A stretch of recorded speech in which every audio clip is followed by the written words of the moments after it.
Hello, and welcome back to another Nalbind and Chill. This time I thought I would actually talk about nalbinding while nalbinding, so that's fresh and new for you. What I was thinking, and I've been thinking of doing for a long time, is making kind of what now type of video. So let's say you've learned Oslo stitch, and maybe you've made, I don't know, a hat or some mittens or maybe even some wrist warmers. What then? So, like, where do you go from your first piece in nalbinding? So, it's a huge craft, which means that you can go in several directions. My first instinct was to learn more stitches. So I Googled and looked stuff up, and then there's several ways to learn new stitches. You can go for a book. You can buy a book and try to learn from the book, or you could go for YouTube videos. Oh, whoops. I just stabbed the camera with my needle. You could watch YouTube videos that you find by just Googling, or you could go via what is affectionately known as the Nalbinding Bible, Naula Kintat. I will link that below. It's basically a site that collects all the different known nalbinding stitches, even some that have been like invented in the last few years. And from there you can decide. So it's basically an index, and it gives you a little, like, it has a page for each stitch, and it gives you a little bit of an introduction to each type of stitch, as well as there being a page for notation and the language that's used on the site. So that's, I think, for me at least, it's a wonderful way to know a little bit more about what's out there, what I can learn, and then decide what I should go for. The other thing that you could do is try to learn the shaping of different garments. For me, at least, that has taken a while, and I'm still not comfortable or like really secure in, for example, shaping a pair of mittens. I'm slightly better at socks because I've made more socks, but still, it takes practice to know how to shape items, especially since you don't have the strict guides that you do with knitting and crochet and that kind of thing, because every thumb is different. Your gauge will be different, so it's hard to standardize, and you basically have to do it by eye, which can be a little bit difficult. So that's like another thing that you can focus on when you're learning nalbinding, is just using one or two stitches and trying to learn how to shape different garments. And then as you go along, you might want to learn more about the history, and there are some books for that. I'm going to make a video about all the nalbinding books I own in the next few days, So you can come back for that, and I can tell you a little bit more about what books you should or could look for specific purposes. So yeah, definitely you could learn more about the historical part of nalbinding.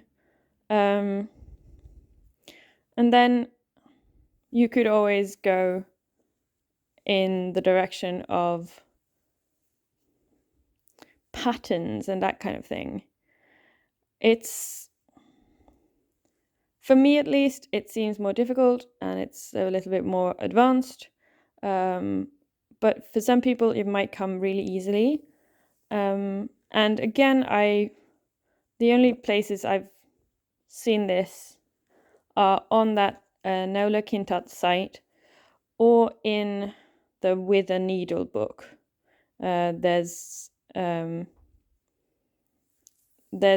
like both switching yarns and carrying yarn in that book too. But yeah, there's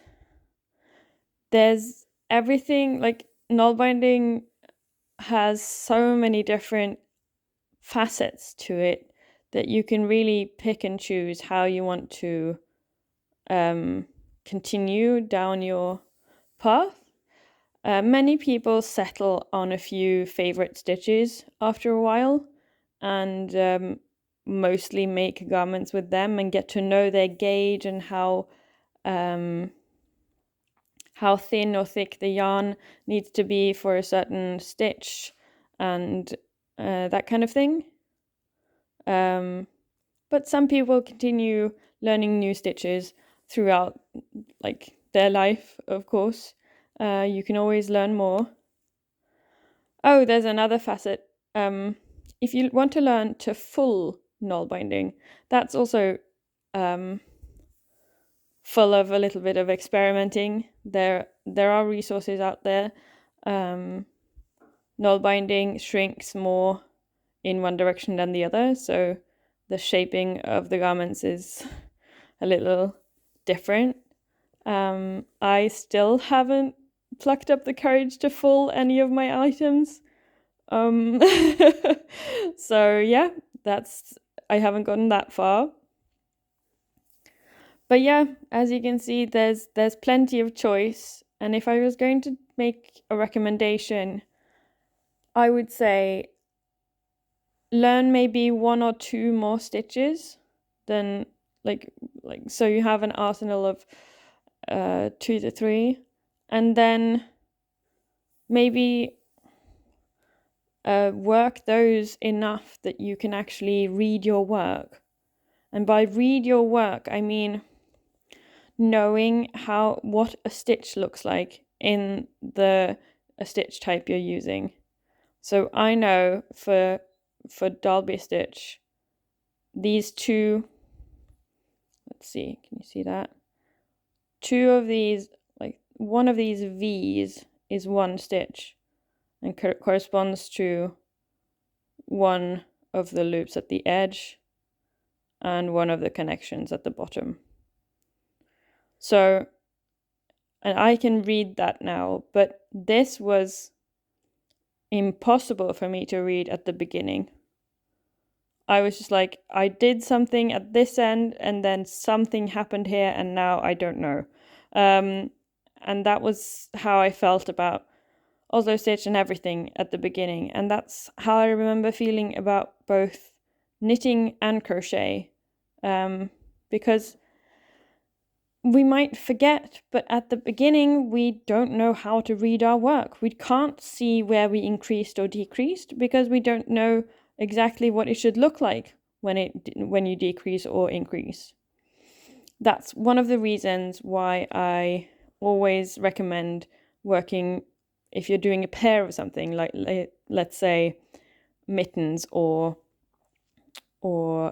socks, that you do them parallel so that you can remember where you increased or decreased. Because even though you might be able to read your work, it can be difficult to see. Like I was working with like a dark grey, what's it called, heathered wool, and I couldn't see a thing. I could definitely not find out where I'd increased or decreased. So I've used stitch markers, and I've gone thread by thread and kept the threads, like the strands, the same length for each of them, just to keep them the same, basically. So yeah, that's definitely a recommendation if you want to learn more about shaping a garment. But yeah, okay, I think this was pretty rambly, but I guess I can sum it up in: you can learn more stitches, you can learn how to shape garments and other things, and you can learn how to read your work. And then there's more advanced stuff like color work and more advanced stitches. And you can read up on history and that kind of thing, the theory around it. And notation. Hansen's notation is still a little bit Greek to me. It's the one with the O's and the U's, if anyone is familiar. I'm best with the notation used for Finnish or Russian stitches. I'm not very good with Hansen's notation. So this is basically a video of me admitting all the things I don't know about nalbinding, but in my opinion, that's kind of what makes it extra fun. I know that I will basically never run out of things to learn about nalbinding, which I find really exciting. So yeah, I hope this is useful to you. A lot of the resources or like the things I mentioned, you can look up on the Nola Kintat site. There's videos linked from that site to YouTube for each of the stitches, as well as some of the more advanced techniques. And there's also a couple of books, but as I said, I will cover those in another video, so I might just, when that video comes out in a couple of days, I will link that below.